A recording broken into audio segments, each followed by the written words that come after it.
Hello বন্ধুরা, আজকে 10 ফেব্রুয়ারি সোমবার। তোমরা দেখে নিশ্চয়ই বুঝতে পেরেছো এই ছোট্ট সোনাটার আজকে মুখে ভাত। তো আমরা এসে হাজির। কি সুন্দর সাজিয়েছে তাই না? দারুণ লাগছে বেলুন দিয়ে। ওম গণপতায় নমঃ। বাবা গণেশ বসে আছে সামনে। গণেশ ঠাকুরকে প্রণাম করেই আমরা ভিতরে ঢুকে পড়লাম। তো এই পুচকুটার বাবা, বাহ, পুচকুটা কোলে বসে আছে, কি সুন্দর। বাহ, সিংহাসনটাও খুব সুন্দর সাজিয়েছে। প্রচুর লোক হয়েছে, আমাদের দুপুরে ইনভাইট ছিল, এখন বাজে 2:30।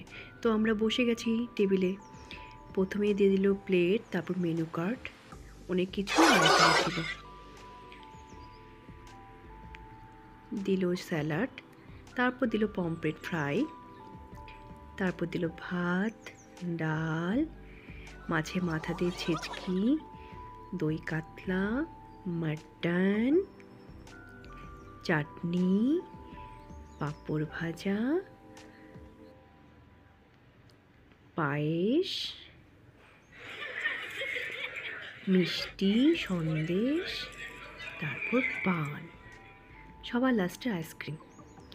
এই সুন্দর আয়োজন করেছিল। আমরা ওই সময় থাকতে পারিনি, তো সবাই মিলে টুক করে ফটো তুলে নিলাম। এখন বেরিয়ে পড়লাম। তো আমরা চলে এসেছি কোয়ার্টারে। আমরা এখন হাউসিংয়ে থাকি না, কলেজের ভিতরেই যে কোয়ার্টার ইঞ্জিনিয়ারিং কলেজে, তো আমরা এখানেই থাকি। পরে তোমাদের সাথে আমি কোয়ার্টারের ভিতরটা শেয়ার করব। তোমার ভিডিওটি কেমন লাগলো জানিও কেমন। টাটা।